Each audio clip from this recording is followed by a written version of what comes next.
Бишкекте эл аралык Наристе фольклордук фестиваль өтүп жатат. Иш-чарага Казакстан, Орусия, Монголия жана Тыва республикаларынан, андан сырткары өлкөнүн 7 облусунан балдар тобунан турган группалар келип катышууда.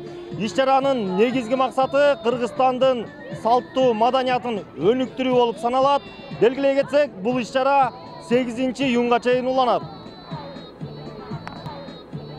Борбордук ала тоо аянтында миңдеген балдар чогулуп, майрамдык кеченин көркүнө көрк кошуп турушту.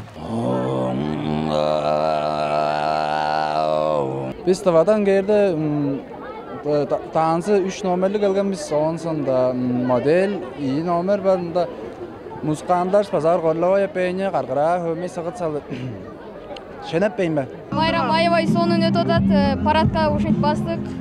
Шайры балактан келгенбиз, ансамбль кружок комуз. Бүгүн майрам аябай сонун болду. Бүгүн Шайыр балактан келгем. Октябрьский район. Сонун күн болду да мага. Масштабтуу майрамдык кеченин ачылуу аземине өлкө башчысы Садыр Жапаров жубайы Айгүл Жапарова менен катышып, балдарды коргоонун эл аралык күнү менен куттуктады. Өз сөзүндө Жапаров балдар ар бир улуттун, ар бир мамлекеттин келечеги, ой кыялы, үмүт тилеги. Тигил же бул мамлекеттин президентинен баштап, катардагы жаранына чейин балдар келечек ээлери деп аларга кам көрүүгө, ар тараптан татыктуу тарбия, терең билим берүүгө умтулуп, мамлекетти алга сүрөп кете турган адамдардан болуп чыгышын жараткандан тилек кылып келишерин баса белгиледи. Урматтуу Наристе фестивалынын катышуучулары, силерди чыгармачылыкка, искусствого, музыкага болгон кызыгууңар жана актёрдук чеберчилик менен өзгөчө талантыңар бириктирип турат. Сиздердин Наристе фестивалына катышууңар чыгармачылыктын чоң жолуна шилтеген маанилүү кадамыңар. Сыйкырдуу аалам, көркөм өнөр, мадани мурас жана руханий байлык болуп саналган элдик чыгармачылыкка шилтеген кадамыңардан жазбагыла.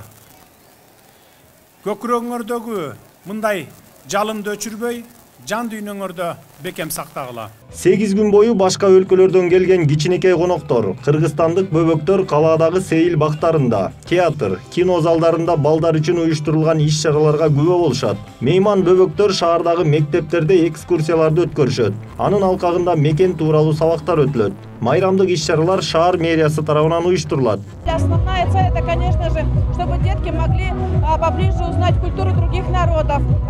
Бул иш-чара Бишкекте экинчи рет өтүүдө. Биринчиси 4 жыл мурда болгон. Иш-чарага Казакстан, Монголия, Россия, Алтай, Тывадан бөбөктөр келип катышууда. Ошондой эле музыкалык жана спорт мектептердин балдары катышууда. Бүгүн 4000дей бала салтанаттуу жүрүш жасашты. Фестиваль соңуна чейин бардык сейил бактарда, парктарда жана спорт мектептеринде ар кандай балдар үчүн иш-чаралар уюштурулуп турат.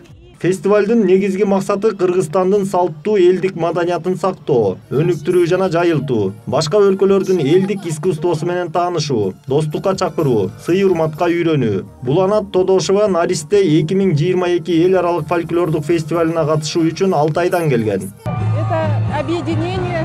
Биз фестивалга бир нече элдик бийлерибизди даярдап келдик. Бул иш-чара биригүүнү, достукту жана маданиятты чыңдоого жакшы көпүрө болот деп ойлойм. Балдарды коргоонун эл аралык күнүн белгилөө демилгеси 1949 жылы көтөрүлүп, 1950 жылдан бери майрамдалып келет. Айдар Темиралиев, Жантай Макенов, Пирамида.